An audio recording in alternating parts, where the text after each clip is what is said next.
Eh ben, bonsoir à tous. Donc, Olivier Sautel, peut-être pour ceux qui me connaîtraient pas. Donc, j'étais chargé par les organisateurs de format Bib d'animer un module sur ces questions d'éthique. Donc, pendant 3 lundis soirs, courant décembre et janvier, et donc un module qui se termine par cette conférence en ligne ce soir sur les questions de bioéthique. Et la première chose, c'est vraiment de vous remercier de votre présence, nombreuse, que ce soit ce soir en direct ou dans les jours à venir. Merci, c'est vraiment un encouragement pour les organisateurs de Format Bib et puis pour Vincent et moi-même ce soir. Donc on est ensemble pendant un peu moins d'1 heure et demie avec un temps de questions à la fin pour parler de questions de bioéthique. C'est une évidence de dire cela, mais ce sont des sujets qui sont délicats parce que ils nous peuvent nous toucher, ils nous touchent souvent vraiment dans notre vie personnelle, dans notre intimité de vie familiale, de vie conjugale. Délicats parce que au-delà de nous-mêmes, ils peuvent nous toucher aussi par rapport à des gens que l'on connaît, des amis, des proches avec qui on passe par ces situations où on a ces discussions. C'est délicat aussi dans le débat public en tant que chrétien de faire entendre cette parole, de faire entendre nos convictions. Et du coup, je voulais en tirer 2 choses vraiment pour ce soir, du fait que ces sujets soient aussi délicats et complexes. La première, c'est voilà, de faire appel aussi à peut-être à votre bienveillance, à votre indulgence, si ce soir dans nos propos, peut-être dans nos explications, voilà, on pourrait parfois être maladroit ou blessé ou choqué, et c'est aussi l'intérêt ici du dialogue que l'on peut avoir. Vous pouvez réagir, poser des questions, donner vos réflexions par écrit, donc à travers le chat qui existe. Donc vous avez une fenêtre qui peut être activée en haut à droite de votre écran et qui vous permet de poser des questions qui seront uniquement visibles par Vincent et moi, donc qui ne seront pas publiques, et bien entendu auxquelles on sera attentif. Et puis parce que ce sont des sujets délicats, je voulais vraiment remercier spécialement Vincent Réveillé-Borgella qui a accepté d'animer ce soir cette conférence. Donc vraiment, je voulais le remercier, et puis peut-être justement pour entamer cette soirée, te demander, Vincent, un petit peu de te présenter, de dire en quoi tu es aussi confronté à ces questions, et pourquoi tu as eu à cœur de répondre positivement et rapidement à notre sollicitation. Oui, merci Olivier. Bonsoir à tous. Voilà, donc je m'appelle Vincent Réveillé-Borgella, je suis médecin généraliste à Lyon. J'exerce mon métier depuis plus de 35 ans. Le médecin généraliste, c'est celui qui est confronté à la vie depuis moins de 8 mois, quand on fait un diagnostic de grossesse, jusqu'à plus de 100 ans, quand on accompagne des personnes centenaires jusqu'à la fin de leur vie. Donc être confronté à des questions qui touchent la bioéthique, ou des questions éthiques en général, ça fait partie de mon quotidien professionnel. Ça fait aussi partie de mon quotidien personnel en tant qu'individu, en tant que citoyen. Alors, je suis aussi chargé d'enseignement à la faculté de médecine à Lyon-Est. Et puis, j'enseigne l'éthique à travers différentes façons, que ce soit des cours ou des formations sur une soirée, des soirées débats, parce que je crois que c'est vraiment un sujet qui touche, comme l'a dit Olivier, l'intime de chacun d'entre nous. Et que quand on verra tout à l'heure, quand je présenterai un petit peu rapidement ce qu'est l'éthique, pour ceux qui n'ont pas suivi l'excellent module qu'a fait Olivier, parce que j'étais impressionné par la qualité de ses présentations, on verra que l'éthique, ça touche le quotidien de chaque personne, et qu'on a tous besoin de temps en temps de s'arrêter pour réfléchir, hein, et savoir comment il faut agir. Ok, donc en fait, on vous propose dans un premier temps de réfléchir vraiment sur la démarche éthique en tant que chrétien, et Vincent nous exposera un peu ces réflexions qui sont notamment dans le manuel d'éthique pratique qu'il a publié sur ces questions. Et puis on viendra ensuite sur 4 questions justement concrètes de contraception, de procréation assistée, d'avortement et de fin de vie. Et donc, avant d'entrer dans ces questions-là, il était important, Vincent, qu'on se pose pour dire finalement, qu'est-ce que cette démarche éthique en tant que chrétien, et qu'est-ce que tu peux nous dire là-dessus, et quels repères tu peux nous donner sur sur ce cadre-là que nous pouvons adopter? Oui, je crois que c'est essentiel de prendre ce premier temps. Je voudrais juste avant de commencer redire ce qu'a dit Olivier tout à l'heure à travers mes propos. Je vais peut-être toucher une corde sensible chez quelqu'un, ou même le blesser. Ce n'est absolument pas mon intention. Ça fait partie du risque quand on parle d'éthique, risque que j'assume. Je suis bien tout à fait disponible pour répondre soit en direct ici à des questions que vous voudriez poser, et si besoin après, de façon individuelle, on pourra le repréciser en fin de soirée. Alors, l'éthique, c'est un terme qui est à la mode depuis une quinzaine d'années. Et quand on parle d'éthique, en fait, ça fait bien, mais on ne sait pas forcément de quoi on parle. Alors, quand on cherche à aller un peu plus loin, on s'aperçoit très rapidement que le mot éthique et le mot moral sont souvent confrontés. Et ce qui est amusant, c'est qu'en fonction des auteurs, on donne parfois des descriptions, des définitions de ces mots qui sont des définitions croisées. Certains définissent l'éthique comme la morale et d'autres la morale comme l'éthique. J'ai fait le choix personnel, puisque ce sont deux mots qui signifient la même chose. L'éthique vient du grec et le mot moral vient du latin, de confondre morale et éthique. Donc je close ce sujet tout de suite. Et je dirais que l'éthique, et je vais prendre ici la définition qu'en donne un théologien suisse protestant qui s'appelle Eric Fuchs, qui dit que l'éthique, c'est chercher comment faire pour bien faire. Et moi, ça me semble tout à fait intéressant, parce que quand on parle d'éthique, il faut qu'on parle de l'action, du faire. Je crains un petit peu les gens, j'appelle ça gentiment, c'est pas trop péjoratif, les éthiciens de salon, ceux qui tiennent des propos mais qui ne pratiquent pas. Je vais juste prendre un exemple que je vis régulièrement. C'est facile de parler de ce qu'il faut faire pour les fins de vie, au sujet de l'euthanasie, quand on ne pratique pas le contact avec les mourants. Quand on doit prendre la main d'un patient, le regarder droit dans les yeux et lui dire qu'il va mourir, c'est pas du tout la même chose que de discuter dans un salon philosophique ou dans un auditoire de gens qui ne connaissent pas la question autrement que par les livres, de se positionner. Donc je pense que l'éthique a à voir avec le faire. Donc comment faire pour bien faire, c'est la question sur laquelle je vais revenir, parce que c'est ce qui est, à mon avis, directif pour l'éthique. Et comment faire pour bien faire, parce que c'est une démarche, en fait, l'éthique. C'est-à-dire que, en fait, l'éthique, ça ne se pose pas en théorie, ça se pose en pratique. Je suis souvent en situation où je suis questionné, soit pour moi-même, par rapport à ce que j'ai à faire, soit parce que quelqu'un me questionne. Et chaque fois que je pose des questions au niveau de l'éthique, je m'aperçois que les gens se précipitent de donner une réponse, et je crois que ça, c'est la chose à ne pas faire. C'est pour ça que je propose, face à une situation éthique, un questionnement éthique qui m'est renvoyé comme question, une démarche éthique en 3 temps. Cette démarche éthique, elle commence par le temps de l'analyser. J'analyse la problématique parce que la question, elle se pose dans des conditions particulières, en un temps donné. Par exemple, je prends un exemple, celui de l'interruption volontaire de grossesse. L'abord ne sera pas forcément le même si c'est un couple qui est confronté à ça ou si c'est un soignant qui est confronté à la question. Parce que le soignant a un cadre réglementaire et législatif qui régit sa profession. Donc en fonction du sens de la question, les questions complémentaires pour bien analyser la problématique auquel on est confronté peuvent changer. Une fois que j'ai fait le tour de cette problématique, le temps de l'analyser, je vais prendre ces questions et les confronter à mon référentiel éthique, à mes normes. C'est le temps de croire. Qu'est-ce que je crois dans la vie? Quelles sont mes valeurs personnelles qui vont me permettre de déterminer mon choix éthique? Car en fait, le 3e temps, c'est le temps de l'agir. C'est-à-dire que j'ai une question qui est posée et je dois répondre à cette question. Et la réponse, ça peut être simplement une parole ou un acte, mais cette parole ou un acte sont déjà le temps de l'agir. Et je vois que très souvent, on va directement de la question à la réponse sans prendre le temps de l'analyser et du croire. Et d'ailleurs, quand je vais agir par la parole ou par l'action, je vais interférer avec la question initiale qui a été posée, d'où cette disposition en triangle. La démarche éthique, c'est ce qu'on appelle la triangulation éthique, ce que j'appelle la triangulation éthique. Donc la question qui se pose après, c'est quoi mon référentiel?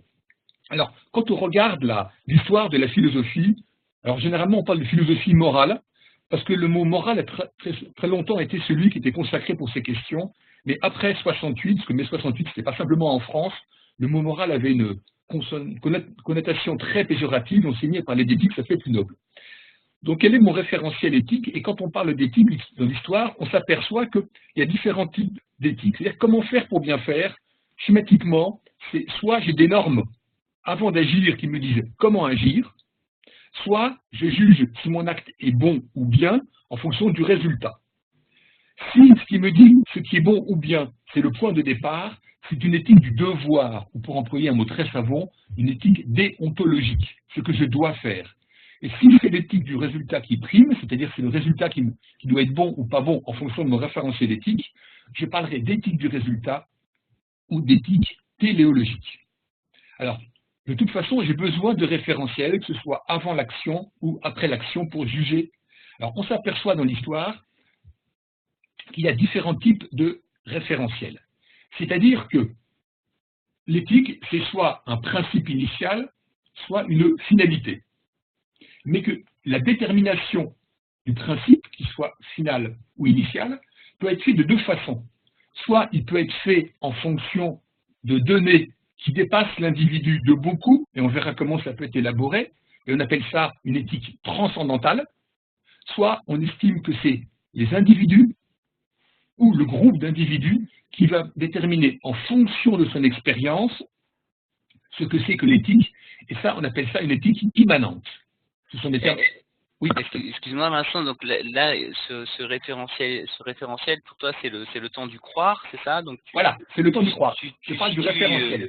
Tu situes ici à la fois ce que l'on croit en tant que chrétien, par exemple, pourrait être aussi le fait d'être chrétien s'inscrit dans une de ces cas, dans un de ces cas, dans une de ces déclinaisons. Absolument, je y viens tout de suite. D'accord. Je finis simplement. Donc l'éthique transcendantale, elle peut être déterminée par la religion, on va y revenir pour ce que c'est que l'éthique chrétienne, ou elle peut être déterminée par la raison.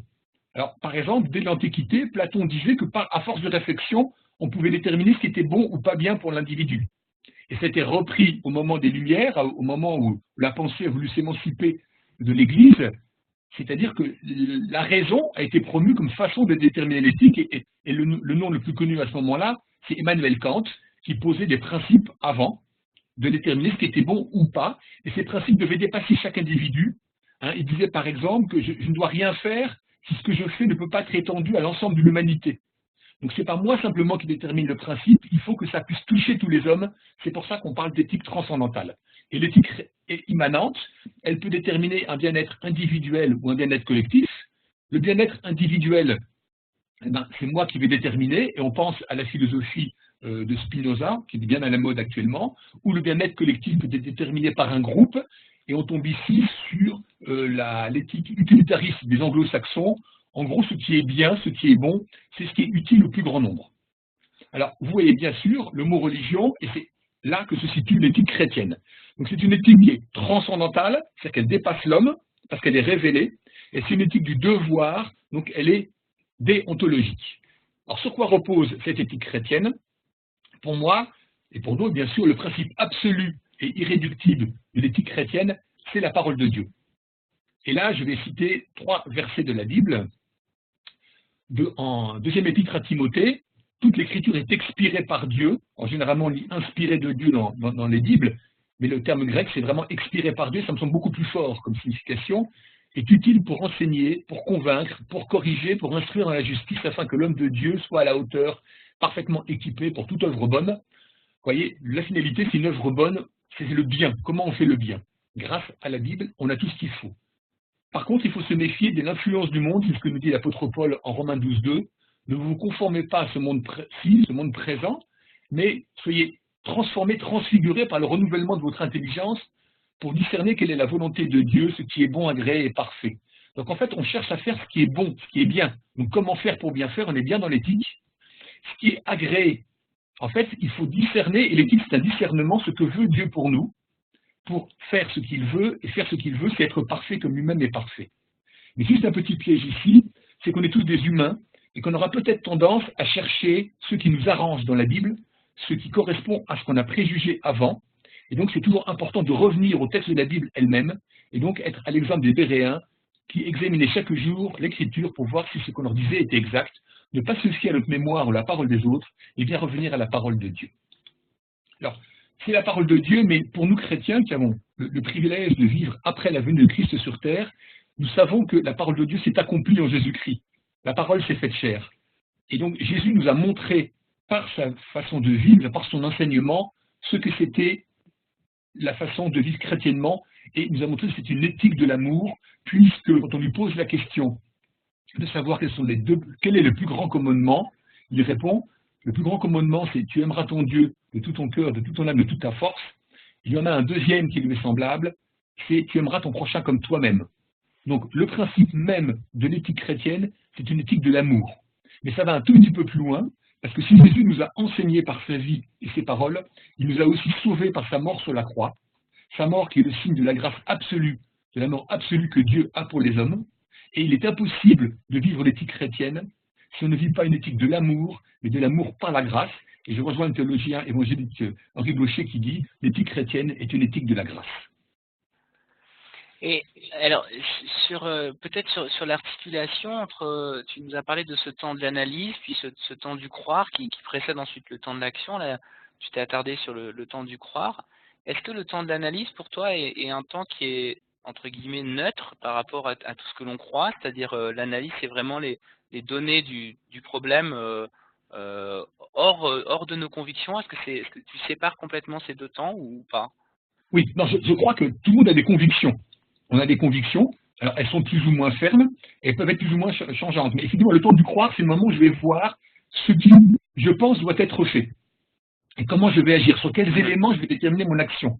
Alors, juste un piège ici, c'est que je peux, quand je vais chercher mon référentiel éthique, c'est en permanence l'adapter à ce dont j'ai besoin.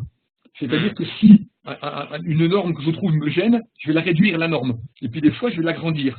C'est ce que j'appelle l'éthique de situation uniquement ou l'éthique élastique. Alors, par rapport à ça, l'éthique chrétienne, elle est ferme, puisque la parole ne varie pas, que la Bible est fixée depuis 2000 ans, c'est la parole de Dieu.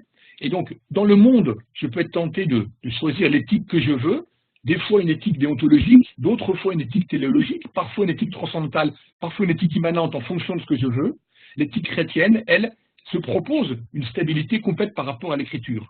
Ça ne veut pas dire que des gens qui ne sont pas chrétiens n'ont pas une permanence dans leur éthique, mais c'est peut-être plus tentant d'adapter son éthique.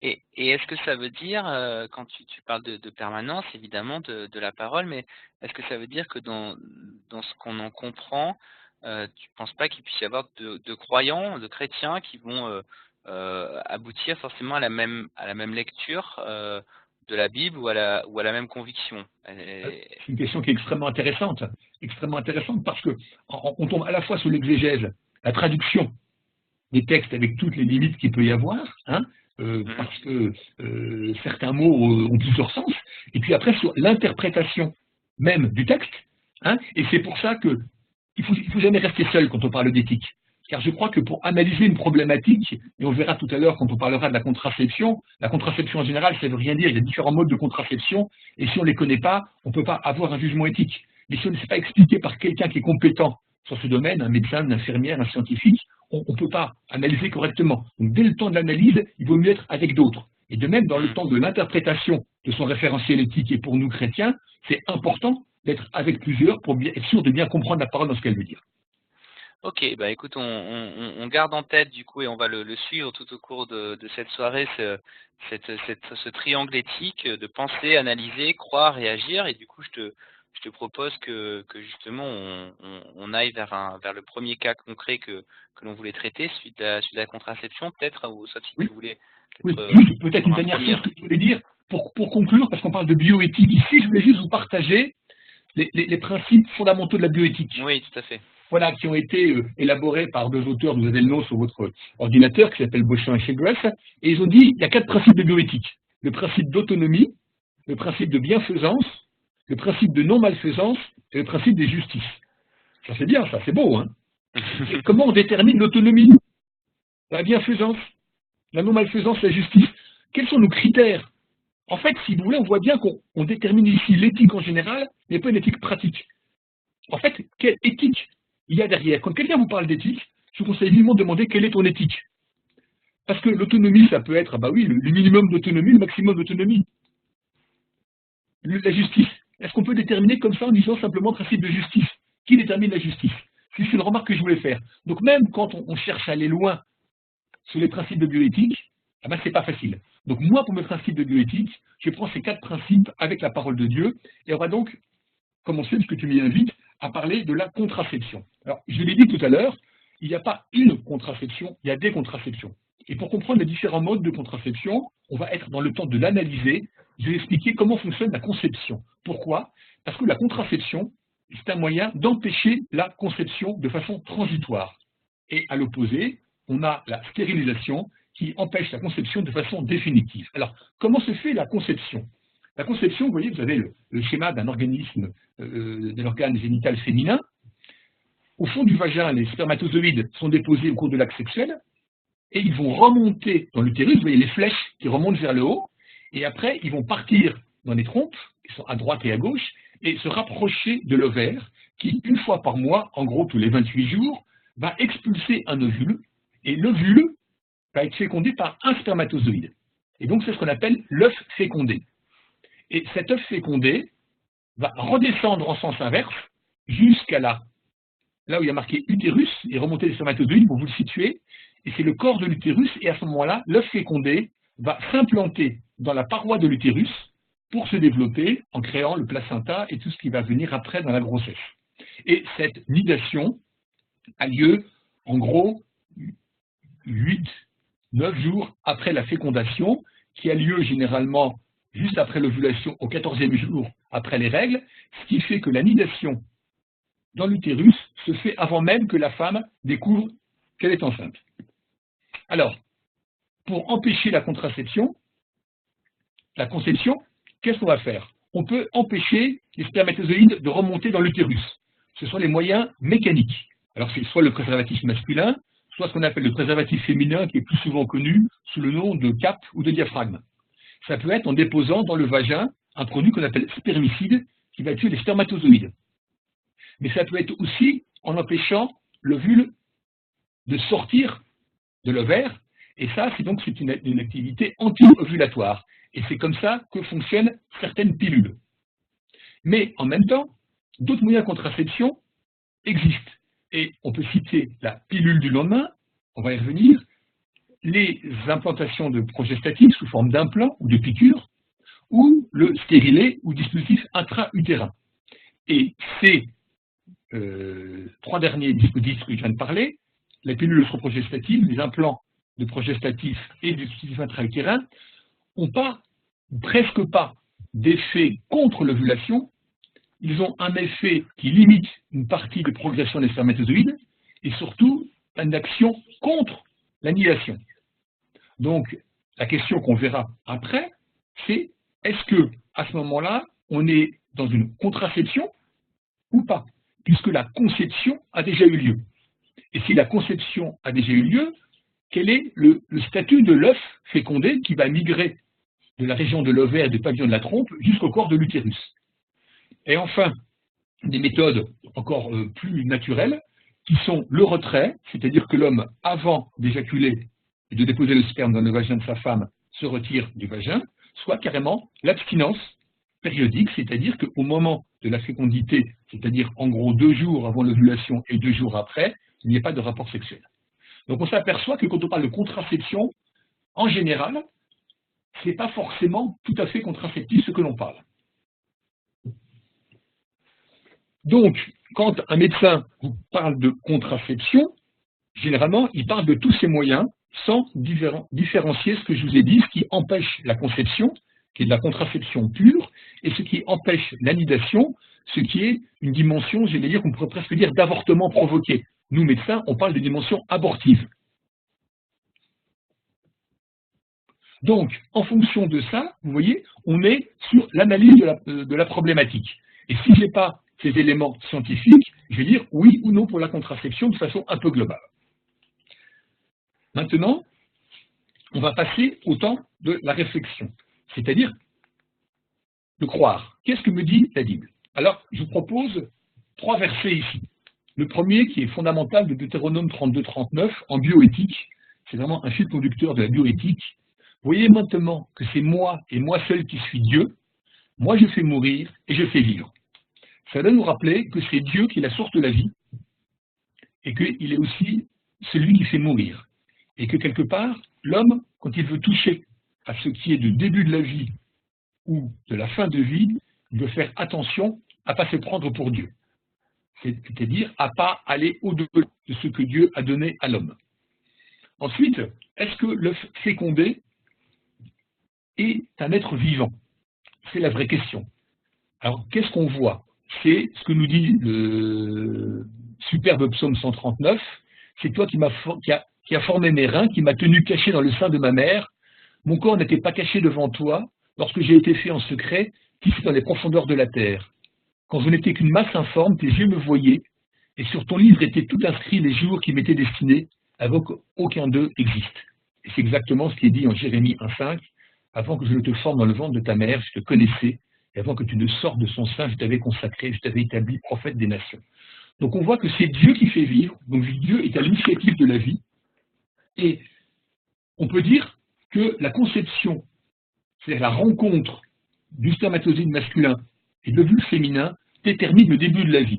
Alors pourquoi je dis ça? Parce que si on ne prend pas cette solution, si on cherche à trouver une autre solution, quels sont les critères qui vont nous permettre de dire qu'il y a vie? Alors, c'est quand le cœur se met à battre. Alors c'est complexe parce qu'on y reviendra tout à l'heure éventuellement. Le cœur se met à battre un tout petit peu, des tissus qui vont avoir un battement qu'on peut commencer à percevoir sans que le cœur soit vraiment développé. Et ça apparaît à 18 jours après la conception. Mais c'est parfois 18 jours un peu avant ou un peu après. Et puis la conception, elle peut se faire le jour même de l'ovulation ou 48 heures après. Vous voyez, on a une marge de manœuvre qui est importante entre 2 et 4 jours pour déterminer exactement quand est-ce que le cœur commence à battre. Et on peut se tromper, parce que 4 jours sur 18 jours, ça fait quand même une proportion importante. Ou alors on peut faire, comme disent certaines personnes, c'est au moment où l'âme arrive dans le bébé. Mais comment déterminer le moment où l'âme arrive dans le corps de l'embryon et du fœtus? Est-ce qu'on va dire c'est 30 jours, 90 jours? On n'a pas de moyen de le dire. Ou alors certains disent, c'est uniquement quand le bébé est né. Alors on va dire, ok, on veut accepter votre définition de prendre le début de la vie au moment de la conception, mais c'est quand on est loin d'être un être humain. Bon, le psaume 139 nous dit que dès ce moment-là, Dieu fait attention et attentif au devenir de cette forme informe, cette masse informe, et que c'est un être humain en devenir. C'est-à-dire que tout est dedans jusqu'à la naissance et jusqu'à la mort. Et ce qu'il faut savoir du point de vue biologique, c'est que une fois que l'ovule et le spermatozoïde ont fait un, c'est une cellule qui va se multiplier rapidement et qui a une particularité génétique qui fait qu'elle est unique dans l'histoire de l'humanité. Jamais un individu n'aurait eu les chromosomes exactement remplis comme ils sont, non pas en quantité bien sûr, mais en qualité. Au moment de la conception, l'être est déjà un être unique et il est cher aux yeux de Dieu. Donc je ne vois pas comment dire autrement que la vie commence au moment de la conception. Ça veut dire donc que si j'utilise un moyen de contraception qui va empêcher la nidation d'un œuf fécondé, je ne suis plus dans une démarche de contraception. C'est pour ça que quand je suis au troisième temps de agir ou prendre mes responsabilités, je vais dire avec prudence que je vais nuancer, vous allez voir. Toute méthode qui empêche la rencontre des deux gamètes peut être acceptable. Parce qu'une fois que la rencontre a eu lieu, c'est un être humain. Donc, sont acceptables les méthodes dites naturelles, le retrait, l'abstinence périodique, la courbe de température que je n'ai pas évoquée tout à l'heure, mais qui était chère à nos grands-mères, c'est-à-dire que la température du corps monte d'1 demi-degré au moment de l'ovulation, et les femmes prenaient leur température régulièrement pour identifier le moment de l'ovulation. C'est une méthode qui n'est pas très fiable. Sur la contraception locale, on peut parler du préservatif masculin et du préservatif féminin comme acceptable. Les spermicides, donc qui vont tuer le spermatozoïde, me semblent difficilement acceptables, car ils ont une action quand même agressive sur ce qui va donner la vie. Mais en même temps, il faut savoir que souvent, le préservatif féminin est enduit de crème spermicide, et certains préservatifs masculins le sont aussi. Donc il faut voir absolument quel est le matériau qu'on utilise et savoir s'il contient des crèmes spermicides. Sur la contraception hormonale, et c'est là où ça peut intéresser le maximum de personnes, cela dépend du type de pilule. Il y a différents types de pilules. En gros, il y a les pilules œstroprogestatives, les pilules progestatives et les pilules du lendemain. Celles qui sont acceptables parce qu'elles bloquent l'ovulation, c'est les pilules œstroprogestatives. Celles qui sont uniquement progestatives, elles, comme je l'ai dit tout à l'heure, vont peut-être bloquer l'ovulation, mais beaucoup moins de façon performante que les pilules œstroprogestatives. Elles vont surtout aussi avoir une action anti-nidation et donc une action abortive. De même, les injections ou les implants de progestatifs, les implants, ce sont des petites capsules qu'on met sous la face du bras ne sont pas acceptables parce qu'elles fonctionnent comme les pilules progestatives, et c'est exactement la même chose que la pilule du lendemain, qui est une dose progestative pour empêcher l'annihilation. Et c'est la même chose aussi pour le stérilet, dispositif intra-utérin, qui lui aussi empêche l'annihilation et donc abortif. Ce qui n'est pas contraceptif, et là je vous le mets pour bien aborder la question, c'est la vasectomie, c'est-à-dire qu'on fait une ligature autour des canaux qui apportent les spermatozoïdes dans le sperme, ou la ligature des trompes, c'est-à-dire qu'on fait une ligature des trompes de l'utérus pour empêcher la rencontre physique entre spermatozoïdes et ovules. Là où ça me pose question, c'est qu'en fait, c'est une mutilation définitive. Malgré ce qu'on dit, la réversibilité est assez exceptionnelle. Et donc, en fait, on mutile son propre corps. Cette mutilation, à mon avis, est contraire à ce que nous dit la Bible, qui, à certains endroits dans l'Ancien Testament, ne permet pas la mutilation du corps. C'est vrai que ça peut poser des problèmes pour une femme dont la vie serait mise en danger s'il n'y a aucun autre moyen de contraception qu'elle peut supporter, mais c'est ça à la réflexion de chacun. On est dans ce temps de l'agir où chacun prend ses responsabilités. Donc, vous voyez bien sur cet exemple de la contraception combien il est important de se renseigner, d'avoir tous les éléments pour le temps de l'agir, et combien il est important d'aller chercher dans la Bible les réponses qu'on peut trouver et essayer de l'appliquer avec sa conscience au temps de l'agir. Et c'est peut-être une question qui renvoie justement à ce temps de l'information et de la connaissance. Donc, est-ce que finalement cette information, en revanche, est toujours donnée de manière fiable et par les médecins, qu'ils soient chrétiens ou non chrétiens? Je comprends que en fait, ce que tu nous as dit au départ, en fait, c'est plus la manière dont on le présente, mais l'information fait consensus quant aux effets des différentes méthodes et à leurs caractéristiques. De ce point de vue-là, on peut trouver cette information facilement et de manière fiable. Alors, je ne suis pas certain que tous les médecins vont entrer dans le détail comme ça, parce que ouais. au moment où ils vont parler de la contraception, c'est pas sûr qu'ils prennent le temps d'expliquer le mode d'action de toutes les méthodes. D'accord. Donc, il faut peut-être poser, c'est à chacun de prendre des questions. De poser les questions à son médecin, pardon. Oui, je comprends. Donc, derrière, en fait, il faut aussi se rappeler, je crois que c'est important de le dire, que la contraception, ce n'est pas une affaire de femme, c'est une affaire de couple. Hein, puisque la conception se fait à deux, la contraception se fait à deux, et l'expérience que j'ai dans mon activité professionnelle, c'est que souvent la contraception, c'est qu'il y a que les femmes qui en parlent. C'est difficile d'en parler avec les hommes parce que ça doit toucher à certaines représentations de leur toute-puissance ou de leur virilité. Mais ce qu'il faut, c'est reprendre peut-être la signification, pour mieux avoir une démarche de contraception, de la signification de la sexualité dans le plan de Dieu.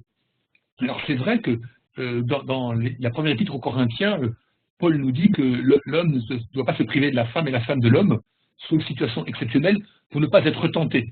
Donc je crois que l'apôtre connaît la réalité de l'être humain, quelle que soit sa situation par rapport à Dieu, par rapport à sa foi, que ça fait partie de la dimension humaine, d'avoir du désir l'un pour l'autre quand on vit en couple, et que l'amour est l'élément essentiel de la relation. Mais c'est une relation qui est une relation de tendresse, et toujours dans le respect de l'autre, c'est-à-dire qui est une relation de don.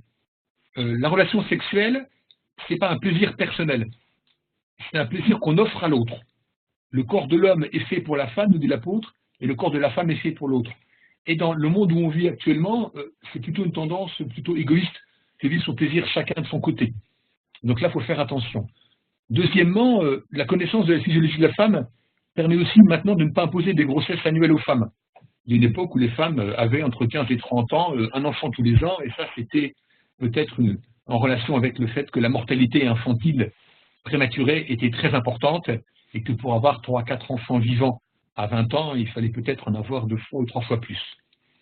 Et donc, ça veut dire que l'homme doit être responsable de ce que sa femme peut vivre, et c'est la responsabilité du mari, puisque la Bible nous dit que, et c'est en 1 Timothée 5,8, que celui qui ne fait pas attention, prend pas soin des siens, et spécialement de ceux de sa famille, quelque part, il renie sa foi et se comporte comme un incrédule. Donc l'homme est responsable aussi de la santé de sa femme à travers la contraception et du respect. Et puis, bien sûr, on pense à Éphésiens 5,25, hein, où l'apôtre nous dit « Marie, aimez vos femmes comme Christ a aimé l'Église ». Et c'est de lui-même pour elle le plus profond respect de son corps et le respect de grossesse qui serait dangereuse ou inutile pour elle. Donc, cette dimension de la sexualité s'intègre dans la relation de tendresse qu'il y a entre un homme et une femme, et la sexualité a une dimension purement physique, mais il y a une autre façon d'exprimer la tendresse, de vivre la tendresse, et de réaliser que la fécondité du couple n'est pas réduite au seul enfantement.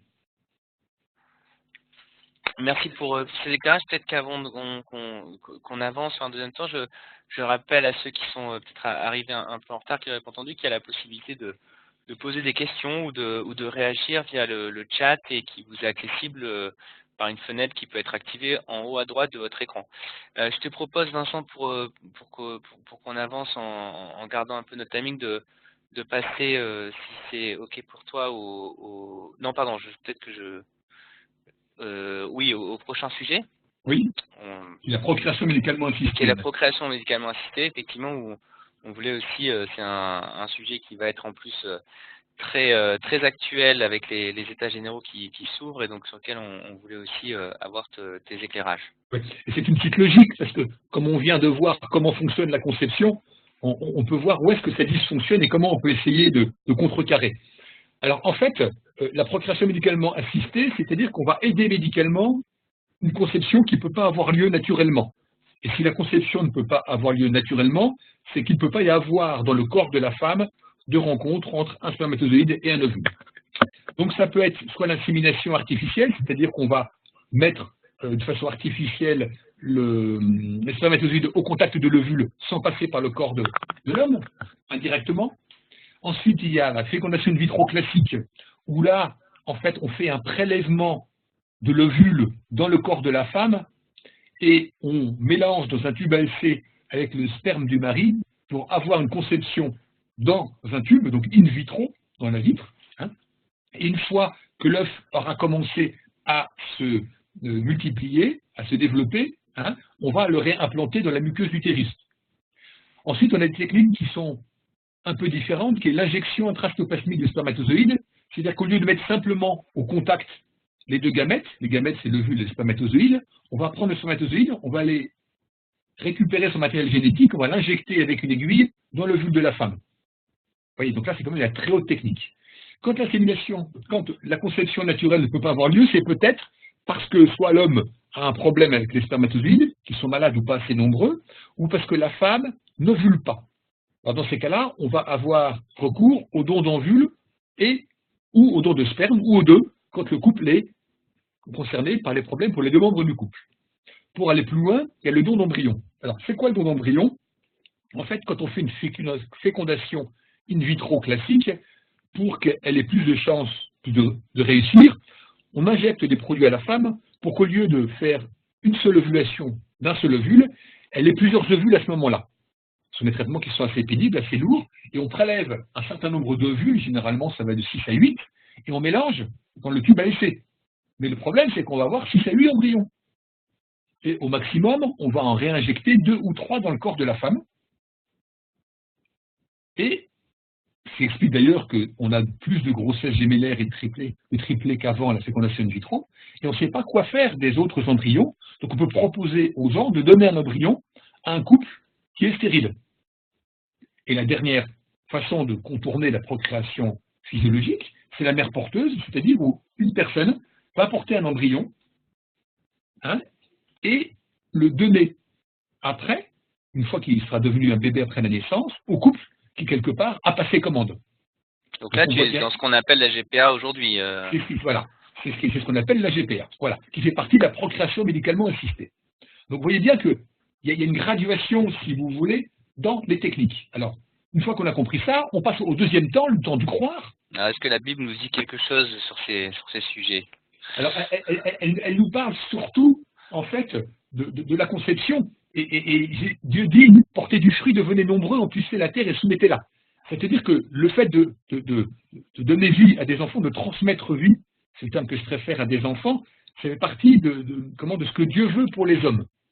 Tout en rappelant que c'est Dieu qui est maître de tout. Hein, je recite Deutéronome 32-39. Mais, donc, la question qui se pose, en fait, c'est qu'est-ce qui se passe si un couple ne veut pas avoir d'enfant? Faut-il ne rien faire ou faut-il faire quelque chose? J'aime bien citer à ce moment-là la parole de John Wyatt, qui écrit un excellent livre de bioéthique. Oui, effectivement, hein, qui peut être recommandé, le livre. Oui, j'ai plus le titre français, il va revenir tout à l'heure. C'est Question de vie et de mort. Voilà, Question de vie et de mort. La foi et l'éthique médicale. Je te remercie, c'est vraiment un des meilleurs livres que j'ai lu là-dessus. Et pour vous dire qu'il est bon, c'est que j'ai dû l'acheter 5-6 fois, parce que chaque fois que je le prête, il ne revient pas. Voilà, et qui écrit cette phrase que j'aime beaucoup: le chef-d'œuvre original créé avec tellement d'amour et d'art a été abîmé, défiguré et contaminé. Les professionnels de santé peuvent restaurer les chefs-d'œuvre en harmonie avec les intentions initiales du créateur. Donc, le chef-d'œuvre original a été abîmé, défiguré, contaminé. Pour nous chrétiens, c'est pas la chute. C'est la conséquence de la chute d'Adam et Ève au paradis, dans la Genèse. Est-ce que Dieu nous donne aussi la science et la médecine? Donc, c'est comment l'utiliser. Donc, il faut l'utiliser pour réparer, mais pas pour se prendre pour Dieu. Vous voyez, je disais tout à l'heure que le risque un petit peu quand on touche au début de vie et fin de vie, c'est de se prendre pour Dieu. Et c'est pour ça que j'ai encore rappelé la citation de Deutéronome 32-39. On ne doit pas se prendre pour Dieu. Alors, quand je permets la rencontre des gamètes des parents, sans artifice, que ce soit dans le corps de la maman ou en dehors de son corps, je crois qu'on est encore dans la situation où on répare le chef-d'œuvre et dans l'harmonie des intentions initiales du Créateur. Par contre, si on va plus loin techniquement parlant, je pense à l'injection intrastoplasmique dans l'ovule, je pense qu'on va beaucoup plus loin et qu'on se prend pour Dieu. Parce que, si vous voulez, quand on est à cette manipulation, on n'est pas loin de dire, je vais peut-être analyser avant de faire l'injection si à la fois l'ovule et les spermatozoïdes sont de bonne qualité. C'est-à-dire qu'on risque de faire une sélection génétique de ce qui est bon ou pas bon, et ça va aboutir à l'eugénisme, c'est-à-dire on va faire le choix de ce qui est bien d'avoir comme qualité pour un homme ou une femme, de ce qui n'est pas bien, sur quels critères, question éthique importante. Excuse-moi, là, je te coupe juste un instant, parce que est-ce que pour toi c'est les risques de dérive qui te font dire ça, ou est-ce que c'est le principe même d'aller au-delà de la rencontre naturelle entre... Moi, je crois que c'est aller au-delà. Donc, moi, en tant que chrétien, voilà. Mais en tant que citoyen, j'alerterai d'autres citoyens sur ce risque d'eugénisme. Mais fondé sur pas sur ma foi. Il y a une dérive sociétale potentielle. Oui. Voilà. Puisqu'on le sait bien pour les animaux. Il faut le savoir déjà, que ce qui se fait sur les animaux sera un jour fait chez l'homme. Et donc, pourquoi je dis à l'exclusion de toute technique de suspension temporaire de vie? C'est-à-dire que quand on a des embryons surnuméraires, dont j'ai parlé tout à l'heure, actuellement, comme on ne sait pas quoi en faire, on les congèle. Et après, on les décongèle pour les réimplanter. Donc là, on interrompt une vie, réimplantée éventuellement chez la femme du même couple. Hein. Donc on n'est pas forcément dans le don d'organes. Mais là, on interrompt le processus de vie qui n'appartient qu'à Dieu. Donc là, ça me semble condamnable. Et par ailleurs, si ces embryons congelés ne sont pas utilisés, qu'est-ce qu'on fait? Alors certains les jettent de façon pure et simple. Alors, je vous rappelle qu'un embryon, c'est un être qui est potentiellement un être vivant, qui est un être vivant en potentialité. Hein, ou alors on s'en sert pour faire de la recherche, et dans ce cas-là, c'est de la manipulation d'un être vivant à des fins thérapeutiques, donc c'est tout à fait non éthique à mon point de vue, du point de vue biblique. Et après, oui, vas-y. Non, j'avais, mais je te laisse finir, peut-être j'avais des questions, plus une qui est arrivée par chat, donc je te laisse peut-être finir avant de... Voilà, tout à fait. Toute autre technique, don de gamètes ou mère porteuse, à mon avis, on sort de l'ordre créé. C'est-à-dire que Dieu a dit que c'est un homme et une femme qui vivent maritalement, qui vont concevoir. Si jamais, la mère porteuse, vous voyez bien qu'ici on est complètement en dehors de cette solution et qu'on tombe dans ce qu'on appelle la marchandisation de l'enfant. L'enfant devient un objet de commerce, la mère porteuse est rémunérée, les parents payent pour avoir un enfant, c'est voilà, le commerce de la vie, c'est absolument à l'opposé de ce que Dieu veut pour nous. Le don d'ovule ou de sperme me pose question, dans le sens où, en fait, il y a un tiers qui va intervenir dans le couple, et l'enfant ne sera pas l'enfant biologique du père et de la mère, du mari et de la femme. Et ça peut poser des questions, et ça, on voit bien, l'actualité nous l'a renvoyé récemment, que le nombre d'enfants qui savent qu'ils sont nés d'un donneur cherchent à retrouver leur géniteur biologique. Ça prouve bien que c'est pas simple pour la personne qui sait qu'elle était conçue avec un don de gamètes. Et puis, certains éthiciens parlent aussi d'adultère biologique. Alors le mot est fort, Mais je vais expliquer ce que ça veut dire parce que je rejoins cette notion. Imaginez que l'enfant ne soit pas comme on aurait voulu qu'il soit, ce qui est toujours le cas pour nos enfants. Mais quand on sait que c'est l'enfant d'un autre, biologiquement, ça peut faire en sorte qu'un des deux parents se désintéresse de la prise en charge de cet enfant parce qu'il dit que ce n'est pas mon enfant réellement. Vous voyez, c'est ce qu'on appelle l'adultère biologique. Peut-être juste, c'est intéressant, là, le point sur lequel tu finis fait écho à quelque chose qui a été noté par chat, c'est qu'un peu les exemples qu'on voit dans la Genèse où certains, avec Agar notamment, où on a voulu en fait un peu forcer la main de Dieu, montre que l'intervention de cette tiers, effectivement, même si ce ne sont que des exemples, n'a pas eu que des conséquences très, très positives. Alors pour revenir sur Agar, Agar n'est pas une mère porteuse. Non, effectivement. Elle n'a pas été rejetée, elle n'a pas donné Ismaël. Tout à fait. Sarah l'a gardé pour elle. Ouais. Voilà, et je suis d'accord avec toi, ça n'a pas bien fini. Alors éventuellement, les mères porteuses, c'est plutôt 2 générations plus tard. Oui. Hein, alors là, c'est compliqué, parce qu'effectivement, on a une femme légitime, une deuxième femme légitime, là je parle de Léa et de Rachel. De Rachel. Ça fait déjà, donc on était déjà encore dans la polygamie à cette époque, et puis intervention de la servante de chacune. Mais ici, elles disparaissent, les servantes dans l'histoire. Donc on peut dire peut-être que c'est une mère porteuse. Est-ce que c'est bien le plan de Dieu? C'est pas certain. Et en tout cas, on en voit les conséquences. On en voit les conséquences, j'allais dire, on a 4 mères différentes, et on n'a pas une fratrie très unie, et on a des dérives de comportement, puisqu'on a des incestes, ou au niveau de la même génération, entre 2 générations, ou avec une des 2 servantes. Et on voit le comportement, quel est véritablement l'aîné n'est pas l'aîné, oui, quel est le fils préféré. Voilà.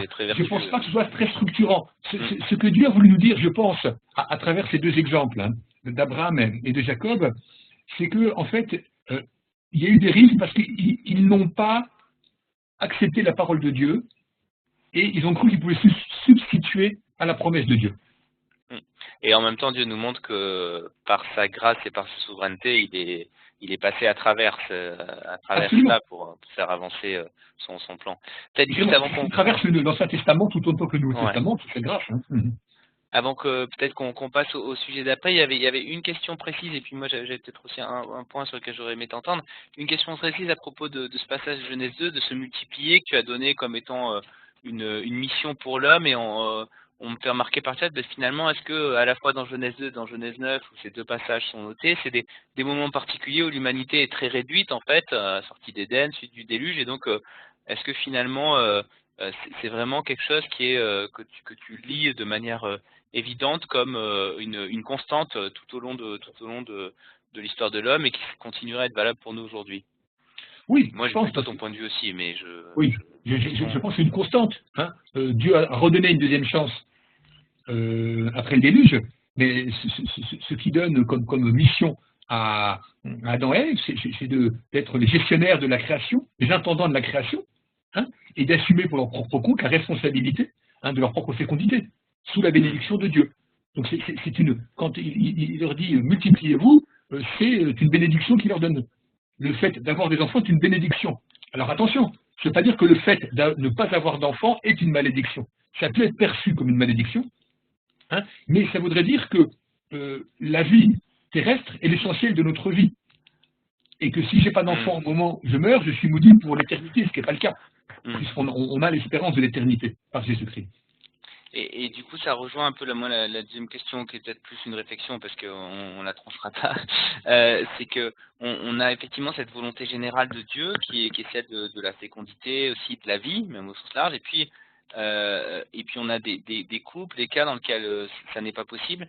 Et donc on peut avoir cette tension entre une volonté générale et une volonté spécifique, en train de se dire, voilà, dans quelle mesure je dois accepter, je dirais, le fait que ça ne marche pas. Est-ce que je le prends comme une entorse à la volonté générale et donc que je dois guérir, ou est-ce que je le prends comme une volonté spécifique pour moi de Dieu que je dois accepter? Oui. Et bon, pour l'avoir vécu, je pense que c'est une tension qui est très difficile et qui peut sans doute pas être réglée par quelqu'un de l'extérieur, mais voilà, Tout à fait. Voilà. Moi, je te rejoins là-dessus, c'est quelque chose qui est excessivement difficile à vivre pour les couples. J'ai 2 de mes filles qui est confrontée à ça. après 10 ans de mariage, donc c'est un sujet qui me touche aussi, moi, quelque part du point de vue familial, et que c'est difficile d'en parler. C'est difficile d'en parler, que c'est un accompagnement individuel qu'il faut faire. Hein, il n'y aura pas de règle générale, il n'y aura pas de paroles, parce que les paroles qu'on peut dire comme ça, sans être bien au clair de ce que vit le couple, sont des paroles qui risquent d'être blessantes. Donc il faut regarder avec beaucoup de bienveillance ces situations, et puis essayer de travailler avec eux sur la façon de résoudre cette problématique. Est-ce que c'est une résolution médicale et jusqu'où on peut aller? C'est ce que j'ai essayé d'expliquer dans les propos que j'ai tenus tout à l'heure. Hein. Est-ce que ça va être le choix de dire, OK, dans mon propre corps, je ne peux pas enfanter, mais peut-être que je vais adopter des enfants qui n'ont pas la chance d'avoir des parents en vie ou des parents qui ont accepté de les prendre en charge? C'est des enfants abandonnés, ou alors je fais le deuil de cette fécondité purement corporelle et j'estime que je peux servir et glorifier le Seigneur d'une autre façon. Il n'y a pas une réponse unique, c'est vraiment une réponse au cas par cas, avec beaucoup de douceur, de bienveillance. Alors on va peut-être passer avec une transition qui est d'ailleurs assez tragique finalement, puisque là on vient de parler de ces vies qu'on voudrait voir venir et qui ne viennent pas, et puis on va parler d'avortement, de ces vies qui arrivent et qui à un moment donné vont poser problème à ceux qui les reçoivent. Donc Ouais. je te laisse la parole. Je suis d'accord avec toi, tu parles d'aspect tragique aussi. C'est compliqué, on vient de passer de tout ce qu'on peut faire pour faire naître un enfant et on voit des personnes qui vont interrompre une grossesse.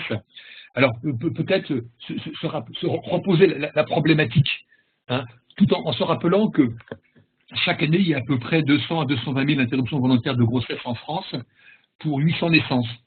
C'est-à-dire que 20%, donc ça fait en gros 1 million de conceptions et un peu plus de 200 000 aboutiront à des interruptions volontaires de grossesse. C'est pour situer la problématique, savoir que statistiquement, ça touche une femme sur 3. Donc il est impossible que nous, chrétiens, on n'ait pas été au contact, qu'on ne soit pas au contact, on ne devienne pas au contact dans les mois à venir avec des personnes qui ont une problématique autour de l'IVG. Quand j'ai une problématique, c'est à la fois une question, est-ce que je demande une interruption de grossesse, ou des personnes qui l'ont vécu et pour lesquelles ça pose question. Alors, pensez à analyser la problématique. Je dis, pourquoi il faut poser l'environnement? Parce que si je suis professionnel de santé, j'ai des contraintes réglementaires. Et si je suis concerné personnellement, ce n'est pas ces contraintes réglementaires qui vont me faire réfléchir. Oui. Ensuite, deuxième question, c'est quoi l'IVG en réalité? Il faut savoir que l'IVG est encadré par la loi, hein, et qu'il y a deux possibilités. La première possibilité, c'est l'interruption médicamenteuse de grossesse. Hein, c'est-à-dire que jusqu'à la 5e semaine de grossesse, nous, médecins, on parle en semaine d'aménorrhée. C'est un peu compliqué. La semaine d'aménorrhée, c'est depuis les dernières règles, depuis le premier jour des dernières règles. Et la grossesse, c'est depuis la conception. Et quand les médecins vous parlent, vous, au couple de grossesse, de semaine de grossesse, on parle depuis les dernières règles. Et donc, jusqu'à 7 semaines d'aménorrhée, la méthode est une méthode qui est chimique. C'est-à-dire que la femme prend des médicaments. Les premiers médicaments, c'est ceux qui vont mettre fin à la vie de l'embryon. Hein, et le deuxième médicament, c'est qui va le faire expulser. Et le deuxième médicament, c'est une technique qui est beaucoup plus médicalisée, puisqu'elle est chirurgicale. Le bloc opératoire se produit par aspiration, c'est-à-dire qu'on dilate le corps de l'utérus, on met une sonde dans l'utérus et on aspire ce qui est dans l'utérus. C'est possible jusqu'à 14 semaines d'aménorrhée. Alors, quand je dis ce qui est dans l'utérus, pourquoi? Parce qu'en fait, c'est intéressant de se rappeler les étapes de la vie utérine. J'ai mis ici quelques points de repère. En fait, durant le premier mois, l'œuf va grossir rapidement. Il faut savoir que les premiers battements cardiaques sont dits à 6 semaines de grossesse. Donc on peut les entendre. Mais que le cœur réellement n'apparaît qu'au 2e mois. Pour rappeler ce que je disais tout à l'heure, par rapport à déterminer, est-ce que le battement de cœur, c'est suffisant pour déterminer le début de la vie? Est-ce que c'est les premiers battements de cœur, c'est quand le cœur se met à s'organiser avec un système circulatoire, la frontière n'est pas simple à déterminer. Et 2e mois, c'est le moment où on peut faire l'interruption volontaire de grossesse par médicament. Et on voit à ce moment-là que l'embryon fait 3 cm. Donc ce n'est pas un petit morceau de tissu, simplement de cellules, c'est quand même une réalité de 3 cm qui pose 11 grammes. Et après, tout va s'accélérer, parce que vers le 3e mois, l'embryon devient un fœtus. Après 10 mois, on dit que c'est un fœtus. À ce moment-là, on peut identifier le visage, on peut identifier le début des yeux, on peut identifier les lèvres, hein, et le fœtus, l'embryon, le fœtus commence à ouvrir la bouche. et on voit même des mouvements de déglutition. Et à ce moment-là, la maman peut sentir les mouvements du bébé. Il mesure 10 cm et pèse 45 grammes, et c'est jusque-là que peut aller globalement l'interruption volontaire de grossesse par voie d'aspiration. Donc c'est bien important de se rappeler ces techniques pour bien comprendre. Ce que je veux dire en expliquant ça, c'est que ce n'est pas simplement un geste médical comme qu'on enlève un grain de beauté, hein, où on fait une petite intervention sur quelque chose de plus profond. Hein. C'est quand même un embryon qui fait 3 cm, qui est la date limite pour faire l'interruption médicamenteuse, et un fœtus qui mesure 10 cm et pèse 45 grammes. Il faut bien l'avoir en tête pour porter l'appréciation. Hein, quand on parle autour de nous, il faut savoir de quoi on parle. Alors, certaines personnes vous disent vous êtes provocateur. Non, j'essaie de décrire simplement la réalité des choses. Donc, maintenant qu'on sait qu'on connaît les étapes de la vie utérine, on va se poser la question de quoi on connaît les étapes de la vie utérine et le cadre réglementaire. On se pose la question de croire à mes références éthiques. Alors vous allez voir que je continue à répéter toujours pareil Deutéronome 32-39. Hein, est-ce qu'on a le droit d'être maître de la vie et de la mort? En tant que chrétien, on peut dire que non, que c'est Dieu qui décide de la vie et de la mort, qui peut utiliser des personnes pour donner la vie et la mort, tout à fait. Mais le maître ultime de la vie et de la mort, c'est bien Dieu.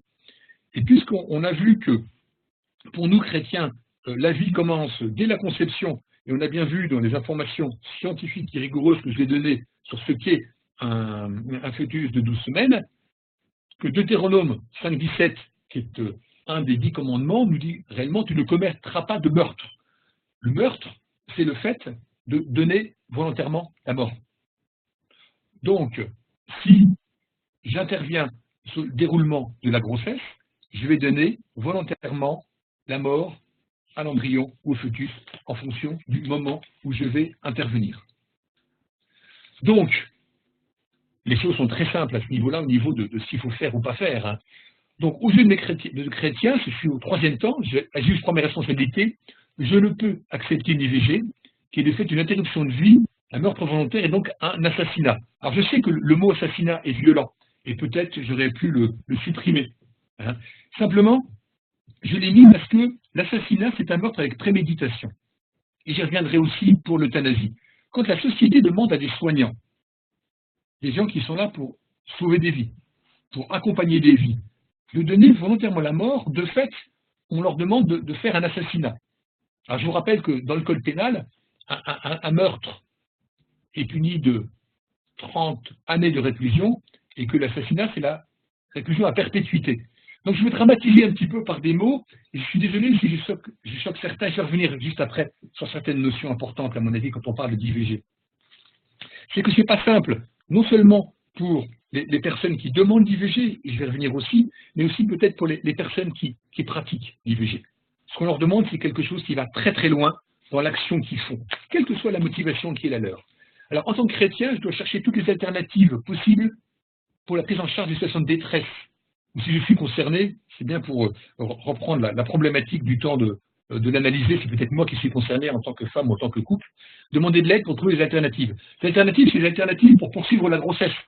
Savoir qu'il y a des aides financières et sociales pour aider une femme qui est en difficulté pour poursuivre sa grossesse, quelque chose qui semble impensable pour elle, et la société a prévu quand même des aides, et ils ne se sont pas assez souvent présentés par les gens qui traitent les problématiques d'IVG. Et éventuellement, si la femme ne peut pas envisager d'élever son enfant pour les raisons qui lui sont propres, il existe toujours la possibilité d'abandonner son enfant, de faire ce qu'on appelle un accouchement sous X, et l'enfant sera donné à adopter un couple qui est concerné par la problématique qu'on a abordée auparavant, qui est celle de ne pas pouvoir avoir d'enfant. Donc c'est aussi une façon peut-être de transmettre la vie, de faire que cet enfant soit heureux. Alors, je suis bien conscient, oui. Oui, excuse-moi, je me permets sur cette situation de détresse, parce que je pense que la question t'est souvent remontée et on l'a de son tête. Il y a évidemment des circonstances différentes qui amènent à l'IVG. Il y a aussi des circonstances qui sont peut-être exceptionnelles dans les 220 000 dont on parle, mais qui sont des circonstances d'agression sexuelle, de viol, des choses comme ça. Est-ce que pour toi, comment tu intègres ces situations-là? Est-ce que tu l'intègres uniquement, c'est pas pas minimisant de dire ça, mais dans cette idée de prendre en charge la situation de détresse, ou est-ce que pour toi, ça influence aussi ta position de principe? Alors, c'est une question qui est excessivement difficile. Oui, Tu doutes bien qu'elle est posée à chaque intervention que bien je fais entendu. sur le sujet, comme tous ceux qui en parlent. C'est probablement une des situations éthiques les plus difficiles. Alors, je vais être assez direct là.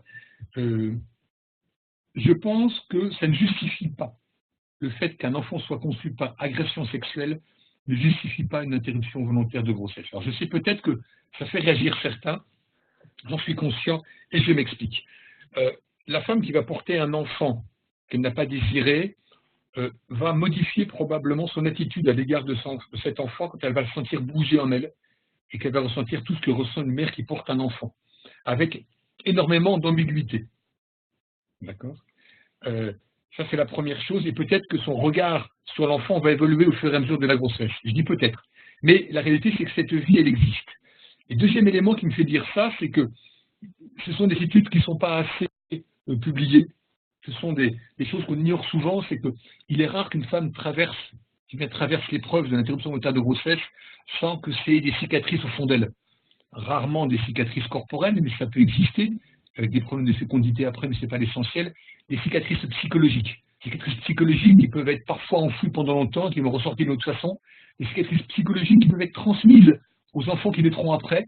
Et on a vu certains enfants qui portaient des pathologies parce qu'il y avait une IVG avant leur conception et que c'était porté de façon plus ou moins consciente par les parents. Ça peut aller jusque-là.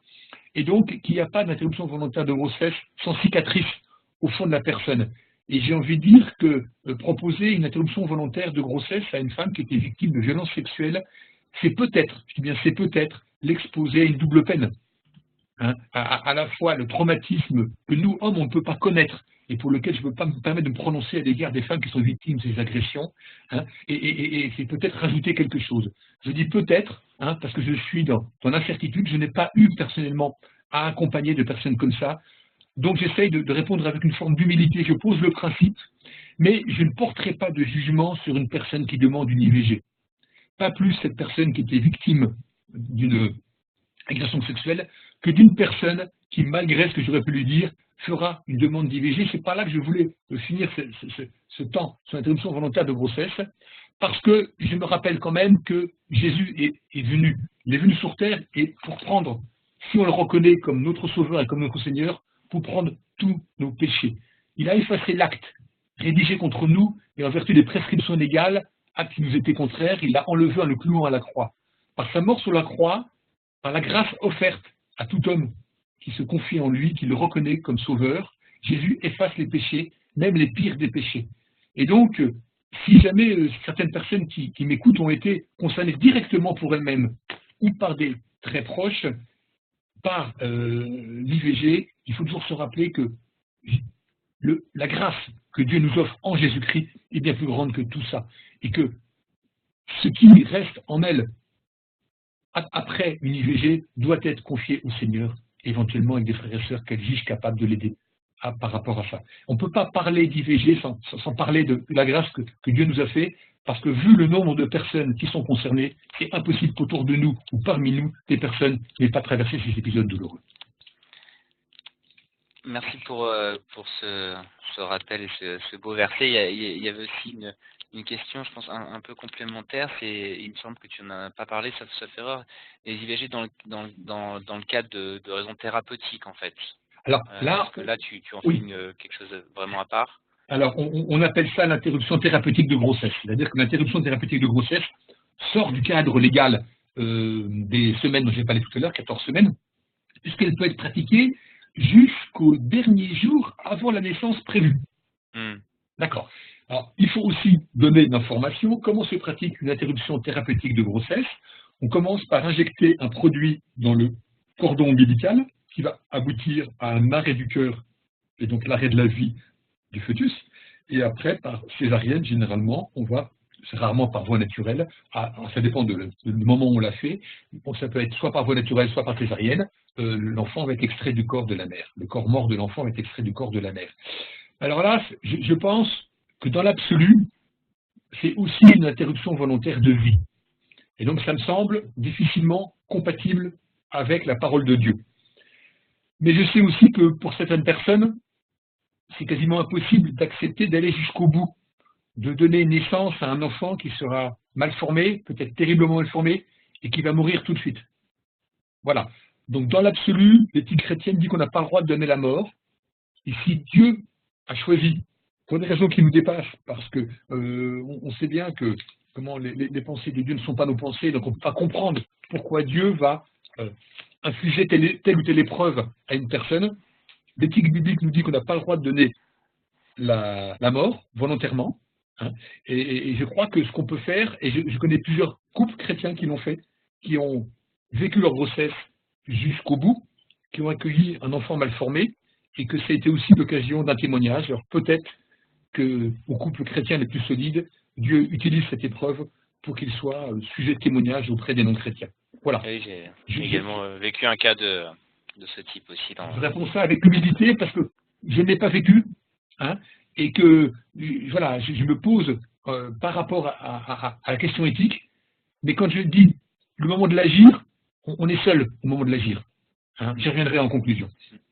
Ok, peut-être je propose qu'on avance, parce que le temps avance aussi, et qu'il nous reste une question qui là aussi est une question à la fois d'actualité, mais ça c'est pas le plus important, mais qui est une question aussi à laquelle on peut être confronté, qui est celle de la fin de vie et de l'euthanasie. Oui, c'est une question qui est importante parce que c'est la première remarque que je fais sur la diapositive que vous voyez, c'est que nous sommes une société occidentale, pas simplement française, qui a de plus en plus peur de la vieillesse et de la mort. Alors on est dans un paradoxe où l'espérance de vie augmente de plus en plus, hein, et on a de plus en plus peur du vieillissement. Paradoxe de la société qui fait la promotion des corps parfaits, qui fait la promotion de toutes les techniques qui éliminent les signes de vieillissement de la peau, que ce soit les injections de Botox, que ce soit la chirurgie esthétique, hein, et puis le fait qu'il ne faut pas qu'on aborde la question de la vieillesse et de la mort, parce que la vieillesse fait penser à la mort. C'est sans doute pour ça que nos sociétés modernes ont aussi peur de la vieillesse, parce qu'elle rappelle notre limite, notre finitude, notre mortalité. Et comme on est incapable d'accepter la notion de la mort, il y a cette notion de mal mourir qui est arrivée en France. Hein, c'est un philosophe qui a parlé de mal mourir en France. Je lisais encore il n'y a pas longtemps un sondage qui nous dit que pour les infirmières hospitalières, j'estime que plus de 60%, près de 60% des morts à l'hôpital se font dans des conditions pas acceptables. Donc on n'est pas plus capable de nos sociétés françaises d'accompagner nos personnes âgées qui perdent en capacité, et en particulier à m'aider Alzheimer, hein, et d'accompagner nos morts, et qu'on s'est dit le plus simple, c'est peut-être d'accélérer la mort, de donner la possibilité aux gens de mourir plus tôt, soit en légalisant l'euthanasie, soit en permettant ce qu'on appelle le suicide assisté, comme ça se fait dans certains pays, comme la Suisse et la Belgique, où les gens vont à un endroit et puis un soignant pose une perfusion de produits qui vont entraîner la mort quand la personne aura décidé elle-même de tourner le robinet. Alors, on s'aperçoit quand on voit les sondages que les gens sont souvent pour la légalisation de l'euthanasie, et quand on pose des questions, ils souhaitent des éléments qui sont déjà contenus dans la loi. C'est pour ça que j'ai parlé d'une méconnaissance du cadre légal, à savoir que la loi Leonetti 2005, qui était complétée par la loi Leonetti-Claes de 2016, il y a des dispositions qui permettent aux médecins d'assurer des fins de vie dans des conditions qui n'ont rien à voir avec celles d'il y a 20 ans, des conditions de dignité où on respecte le désir des personnes, qui n'est pas d'acharnement thérapeutique, ce que la loi appelle une obstination déraisonnable. On a la possibilité de donner des produits qui vont peut-être calmer la personne tout en accélérant la mort, c'est-à-dire qu'on ne va pas donner les médicaments pour faire mourir, mais le fait qu'ils soient calmés va faire qu'ils vont mourir plus tôt, ce qu'on appelle le double effet. Et puis dans la dernière version de la loi apparaît la possibilité d'une sédation terminale, qui est d'injecter par perfusion des produits qui vont à la fois calmer les douleurs physiques, donc la morphine, et des produits qui vont calmer les douleurs psychologiques et l'angoisse, c'est-à-dire un médicament qu'on appelle de l'hypnovel. Sachant que si cette hypnovel est donnée à trop forte dose, il aboutit à un arrêt cardio-respiratoire, et c'est ce produit qui est utilisé pour les euthanasies clandestines. Alors, la référence biblique, le temps du croire, je l'ai tourné pas tellement autour de la mort, puisqu'on a déjà parlé du fait de donner volontairement la mort avec Deutéronome 5, tu ne commettras pas de meurtre, mais j'ai envie de dire que la Bible nous dit que la vieillesse a un sens. En acte 36, David, après avoir en son temps servi au dessein de Dieu, est mort. On n'a pas dit qu'il a eu une bonne vieillesse, il est mort après, non, jusqu'au bout il a servi au dessein de Dieu. Le psaume 92 nous dit que les personnes âgées portent encore des fruits dans la vieillesse. Ils sont pleins de sève et verdoyants, et c'est probablement cette sève et ce verdoiement que nos sociétés ne sont plus capables de vivre, de voir et d'accepter. Et pourtant, le psaume 71 nous dit que la blanche vieillesse, elle annonce la force à la génération présente, et elle donne la puissance à la génération future. C'est-à-dire que les personnes qui sont vieilles dans la société, elles sont source pour les personnes qui sont moins vieilles et celles qui viendront encore après. Donc la vieillesse est utile pour le bon déroulement de la succession des générations. Et on sait qu'on peut aller jusqu'au bout de la vieillesse, puisque Dieu nous dit en Ésaïe 46,4, « Jusqu'à votre vieillesse, ce serait le même, jusqu'à votre vieillesse, je vous soutiendrai et je l'ai fait. Et je peux encore vous porter, vous soutenir et vous sauver. » On viendra sur le mot sauver tout à l'heure, bien évidemment. C'est-à-dire que la vieillesse, Dieu l'a prévue. La vieillesse, elle a un sens et une signification, elle a une finalité, et cette vieillesse n'est pas l'abandon de Dieu, puisque Dieu est présent avec nous jusqu'à ce moment-là, et bien après la mort, nous le savons bien, nous chrétiens. Donc ça veut dire que ma position, agir ou prendre mes responsabilités, c'est refuser la possibilité de l'euthanasie, qui est donc, je le fais de donner volontairement la mort, mais c'est surtout de trouver les réponses aux questions qui ont incité les gens à demander l'euthanasie. Je vais vous citer un autre sondage sur 10 personnes qui rentrent dans un service de soins palliatifs en faisant une demande d'euthanasie. Au bout d'une semaine, 8 ne font plus la demande d'euthanasie. Ça veut dire qu'une fois que les moyens sont donnés pour prendre en charge la personne dans les 4 dimensions fondamentales sur lesquelles je vais revenir, la demande d'euthanasie disparaît. On s'est aperçu, grâce aux créateurs des soins palliatifs, qui étaient des Anglaises, qu'une personne en fin de vie avait 4 types de souffrances qui, lorsqu'elles sont réunies, donnent la souffrance totale.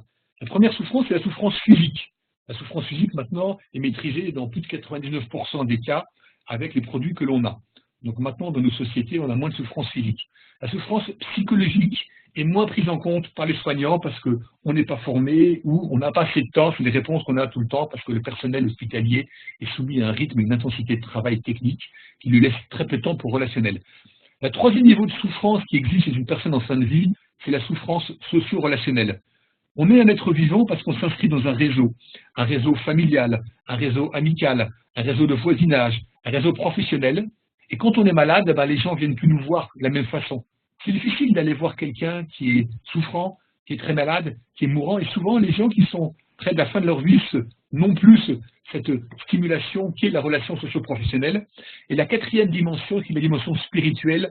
Oui, chez tout être, il y a une dimension spirituelle, une souffrance spirituelle qui apparaît en fin de vie. Depuis plus de 35 ans que j'exerce mon métier, j'ai accompagné un certain nombre de personnes jusqu'à la mort. Et je peux vous dire que c'est exceptionnel que les personnes en fin de vie, quand on leur permet de poser la question, quand on s'enquiert de cette dimension spirituelle ou métaphysique, pour être plus général, ne posent pas quelques questions comme celle-ci. Pourquoi est-ce que je vais mourir? C'est quoi la mort? Qu'est-ce que j'ai fait de ma vie en fait? Si je meurs maintenant, est-ce que ma vie était réussie ou pas réussie? Et qu'est-ce qui se passe après la mort? C'est des questions qui se posent et qui sont importantes à entendre et importantes d'y répondre. Je vais vous donner 2 exemples aussi que j'ai vécu. Une dame qui était tout en fin de vie, et qui était bien entourée par sa famille, mais qui n'arrivait pas à mourir. Quand je dis qu'il n'arrivait pas à mourir, c'est qu'on ne faisait plus rien comme soin, on avait juste une petite perfusion, et normalement, avec la tension qu'elle avait et l'état physiologique, devrait mourir, elle ne mourrait pas. Et à un moment donné, je suis allé voir une des filles, je lui dis Madame, est-ce que vous avez dit à votre maman que vous l'aimez? Elle me regarde un peu ébernue, mais bien sûr que je l'aime. Je lui dis non, je vous demande, est-ce que vous avez dit à votre maman que vous l'aimez? Il y a combien de temps que vous ne l'avez pas dit? Elle me dit il y a longtemps. Je dis ce que je vous propose, c'est que vous et votre frère et votre sœur, vous alliez voir votre maman et vous lui dites maman, on t'aime et on te remercie pour tout ce que tu nous as donné. Elle m'a dit écoutez, on va le faire. Alors, je suis revenu le lendemain voir cette personne. Là, la famille m'a dit elle vient de mourir et merci de nous avoir permis de lui dire une dernière fois qu'on l'aimait. Ça, c'est la première chose. Donc, garder ce temps, c'est aussi un temps pour des adieux. Et c'est aussi parfois un temps de pardon. Autre exemple, une dame qui n'était pas très vieille, qui mourait d'un cancer généralisé, qui avait une métastase au cerveau, qui était dans un semi-coma, et qui, pareil, ne mangeait plus, s'hydratait quasiment plus, ne s'hydratait plus, je mettais une perfusion, et elle traînait. Et tous les jours, quand j'allais la voir, il y avait son frère qui était là, qui la veillait, et au bout de quelques jours, j'étais un peu surpris, je lui ai dit, parce que quand c'est comme ça, il y a souvent quelque chose qui bloque. J'ai dit à son frère, vous êtes le seul membre de la fratrie, et il me dit, non, non, elle a une sœur, mais ils sont fâchés. Alors, on va l'appeler Catherine, cette dame. Catherine et elle sont fâchées depuis 25 ans. Et je lui ai habite où, cette sœur? Elle habite à Lyon aussi. Vous allez demander à cette sœur de venir, et puis vous verrez ce qui se passe. Donc le lendemain, je reviens, et il me dit, ma sœur, elle est venue, et vous savez, Catherine, elle est sortie de sa somnolence, ils sont parlé, ils se sont demandé pardon, et 2-3 jours après, Catherine est morte. Donc j'ai pris ces deux exemples, parce que si on accélère la mort, et qu'on ne prend pas le temps de respecter ces dimensions spirituelles et psychologiques, qui sont souvent laissées pour compte dans nos façons d'accompagner les mourants, on se prive peut-être d'un temps de pardon, et la personne va mourir sans demander pardon ou être pardonnée, et pire encore, ceux qui restent vont vivre avec une relation qui n'a pas été déliée d'une rupture ou d'un conflit. Et ça risque de peser sur le reste de la vie de ceux qui survivent à la personne qui meurt. Et puis c'est aussi un moment privilégié pour remercier les gens de ce qu'ils nous ont donné. Et c'est pour ça que j'incite toutes les familles à le faire systématiquement, à demander pardon pour ce qui n'a pas été bien dans leur relation et à dire aux gens qui vont mourir qu'ils les aiment. Et je crois que c'est à ce niveau-là qu'on doit se situer dans l'accompagnement. C'est prendre en compte la totalité de cette souffrance de la personne qui va mourir pour tenter de lui apporter une fin de vie qui soit la plus douce possible. Ça me fait penser au titre de livre qu'a écrit Simone de Beauvoir sur la mort de sa mère, une mort si douce. On peut souhaiter à tout le monde une mort si douce et nous, chrétiens, une mort accompagnée par le Seigneur. Ce qui peut-être aussi nous encourage à être cohérent, dans le sens où être contre l'euthanasie, mais aussi de quelle façon nous on accompagne, on considère, on valorise aussi les personnes âgées ou les gens qui sont dans ces phases-là. Il y a peut-être des choses aussi à réfléchir là-dessus. Tout à fait, je crois que c'est à mon avis un impératif pour nous chrétiens d'être présents pour les personnes qui vieillissent, d'accompagner les familles qui ont des personnes qui vieillissent pour qui c'est difficile. Parce que nous, on a l'espérance et c'est aussi le moment où on peut annoncer l'évangile. Moi, dans mon cadre professionnel, il m'arrive de le faire quand les conditions sont réunies, même des personnes en toute fin de vie, parce que je ne sais pas, même une personne qui a priori est somnolente n'entend pas, j'annonce l'évangile parce que le reste ne m'appartient pas, c'est Dieu qui va agir et on ne sait pas ce qui peut se passer à ce moment-là. Donc, oui, pardon, sinon je ne voulais pas te couper. Le temps avance, mais je te laisse une autre conclusion peut-être? Oui, tout à fait, bien sûr. Voilà, on vient de voir qu'ici qu'on a touché à la vie et à la mort et qu'on a essayé de se poser en tant que chrétien. J'ai parlé tout à l'heure que la démarche, j'ai dit que c'était une démarche parce qu'on agissait.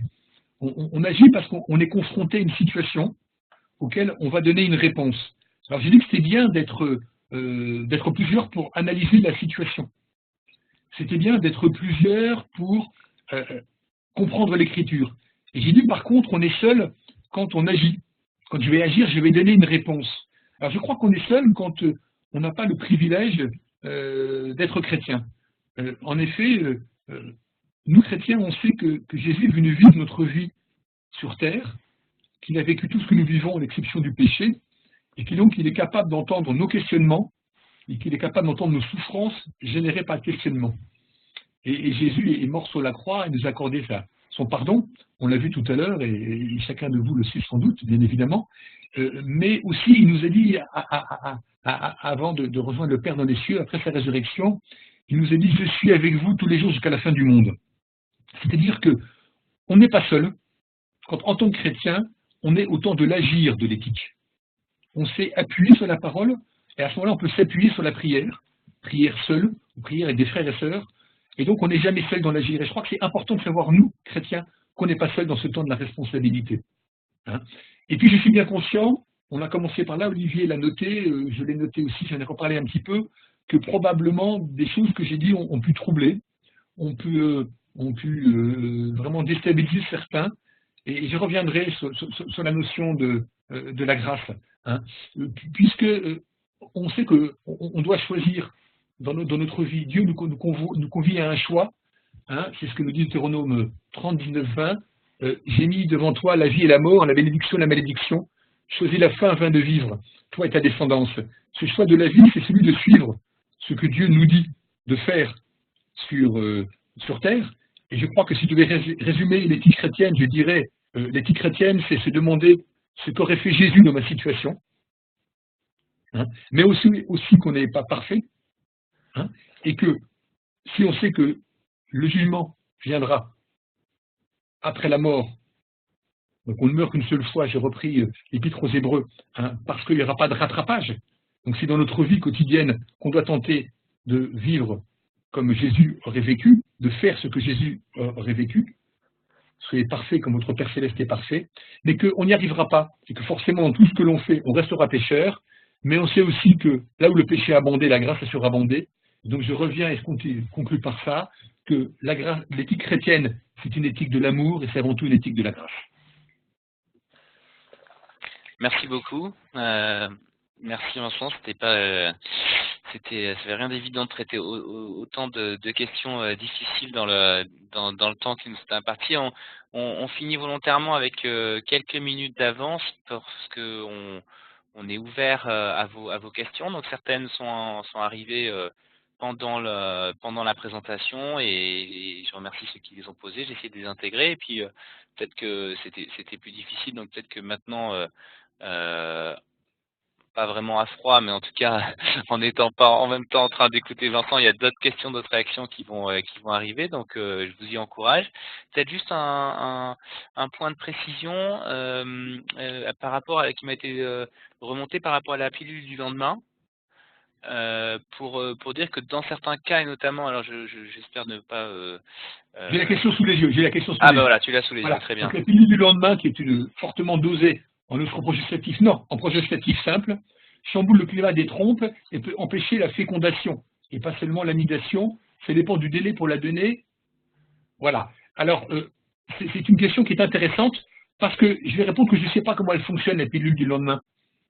C'est-à-dire que la pilule, c'est le lendemain après le rapport. Donc on la prend très rapidement après le rapport, et elle ne va pas forcément, probablement pas empêcher souvent l'anidation.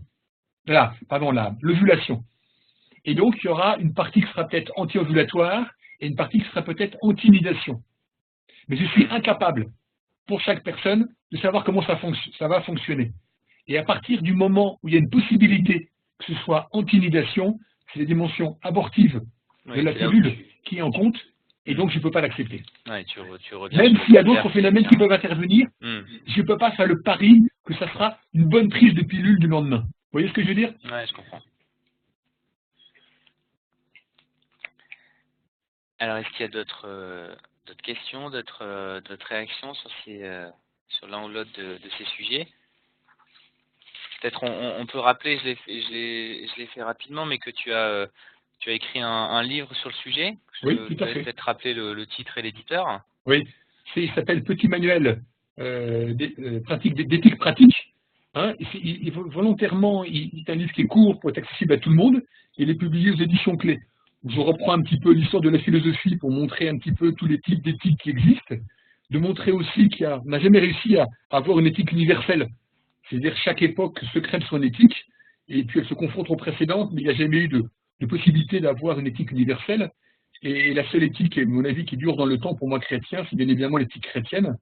Et c'est vrai que parfois c'est un peu compliqué de dire à des gens qu'on se réfère à un livre qui a été écrit pour les derniers chapitres il y a plus de 2000 ans, enfin 2000 ans, hein, mais on sait que l'esprit est là avec nous, puisque Jésus nous laisse son esprit, et qu'on a la capacité de trouver toutes les réponses à nos questions à la lecture de la Bible. Ok, est-ce que pour l'instant j'ai pas d'autres questions qui nous... Je regarde un petit peu les questions qui étaient là, oui.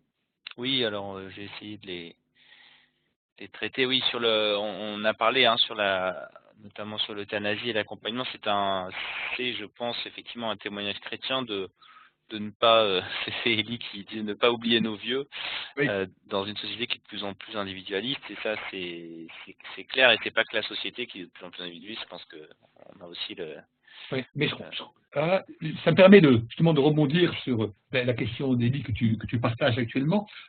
Tu l'as évoqué tout à l'heure, Olivier, il y a la révision des lois de bioéthique. Oui. Régulièrement, il est prévu dans la loi que tous les 5 ans, les lois de bioéthique soient revues. Et généralement, il y a une consultation qui est faite dans le cadre des états généraux des lois de bioéthique, et les médias vont en parler. Je crois que c'est l'occasion pour nous, chrétiens, d'intervenir et poser des questions. Alors, c'est vrai que dans un monde qui est complètement hostile à la religion, à toute forme de religion, hein, c'est pas toujours facile de se présenter en tant que chrétien, mais je crois qu'on peut y aller de façon un peu diplomatique pour créer le lien et le dialogue. Par exemple, si on parle de la vieillesse, on peut dire la vieillesse, ça n'a pas des avantages quand même. Qu'est-ce que nous apprennent les personnes âgées? Moi, je dis toujours, si je vis dans ce monde-là, c'est d'autres personnes me l'ont transmis et me l'ont donné, donc je dois aussi les respecter. Et puis, on peut aussi demander, c'est quoi une vie normale? Une bonne vie, une mauvaise vie, c'est quoi une bonne vieillesse? Et tout doucement créer le moment de dialogue et après dire, moi, je pense comme ça à cause de ma foi. Par exemple, autre exemple qu'on peut prendre au niveau de la GPA, gestation pour autrui, c'est quoi un enfant? Est-ce que c'est un objet qu'on achète ou est-ce que c'est autre chose? Est-ce que c'est quelque chose de normal ou c'est pas quelque chose de miraculeux? C'est quand même miraculeux de penser que de petites cellules qui vont mesurer, quand la première cellule va se créer 200 microns, c'est-à-dire tout petit va donner 9 mois après un bébé si charmant que tout le monde va s'émerveiller devant. Il y a quelque chose qui nous dépasse un petit peu. Et en parlant aux autres qui nous dépassent, on peut parler, moi ce qui me dépasse, j'essaie de l'expliquer éventuellement par la Bible. Vous voyez, on peut trouver des moyens sur des sujets comme ça, sans aborder directement en disant, moi chrétien, je vais dire ce qu'il faut faire, parce que c'est pas comme ça qu'on doit y arriver, c'est dire, je pense que derrière ce questionnement de la société, il y a d'autres questions qui se posent, qui sont le sens de la vie, le sens de la mort, le sens de la vieillesse, et après témoigner. Deux questions qui sont arrivées, une plus technique, tu dois l'avoir aussi, je vais te laisser y répondre, et puis une autre sur la question qui élargit, mais sur la question du don d'organes, effectivement qui est oui. Intéressant aussi par rapport à ce qu'on se disait, voilà, de qu'est-ce que c'est réparer, jusqu'où on va, Alors, effectivement un élargissement intéressant. La première question, c'est donc très technique, mais qui est intéressante. J'avais la notion que le stérilet, avec réservoir d'hormones, entraînait un épaississement de la glaire cervicale, assurant ainsi une non-conception en plus de moyens anticonceptionnels anti-nidatoires. Alors, c'est vrai, mais c'est exactement la même analyse que je faisais pour la pilule du lendemain. On n'est pas certain que ça marche à tous les coups. Et donc, on a aussi une possibilité d'avoir une action abortive, anti-nidatoire. Ce qui veut dire que les commerçants, les gens qui mettent sur le marché les stérilets vont vanter justement pour tenter de contourner la problématique de l'aspect abortif du stérilet, de dire c'est pas possible qu'il y ait de conception. Hein. C'est pas prouvé ça, puisque l'action elle est multiple et que on ne peut pas savoir comment chaque organisme de femme va réagir à la dose d'hormones contenue dans le réservoir du stérilet, et donc on ne peut pas dire que c'est purement anticonceptionnel. Donc c'est pour ça que je suis aussi très prudent pour donner mon accord sur ce genre de contraception, parce qu'on prend trop de risques d'aboutir à un micro-avortement. Voilà, c'est mon point de vue, hein, et je sais que c'est un sujet qui est assez en débat chez les médecins chrétiens, parce que la lecture qu'on peut en faire, elle peut être dans les deux sens, et ça rejoint ce que disait Olivier tout à l'heure, c'est que tout seul, peut-être, on n'est pas forcément assez équipé pour bien comprendre et pour tout comprendre. Autre question qui n'était pas prise dans le sujet, que penser du don d'organes? Alors, le don d'organes, je pense que c'est quelque chose qui est acceptable, puisque,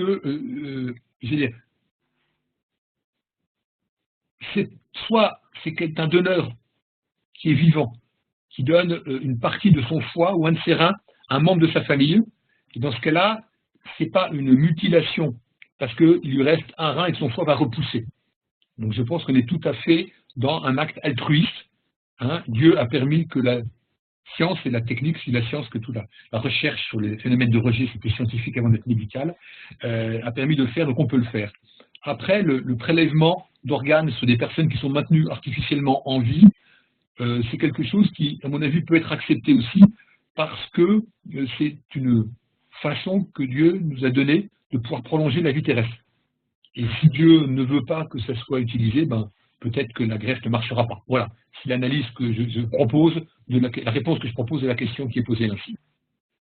Oui, on est dans une logique de continuation de la vie qui quand même nous place dans une perspective positive quand même, Voilà, de la même d'emblée. façon qu'on utilise un médicament ou une prothèse de genou, de hanche, une prothèse cardiaque, Mmh. on est un peu de cet ordre-là. L'organe devient prothèse, même s'il vient du vivant, parce qu'il n'aboutit pas à une mutilation définitive d'un corps vivant ou parce qu'il n'entraîne pas la mort de quelqu'un. Mmh.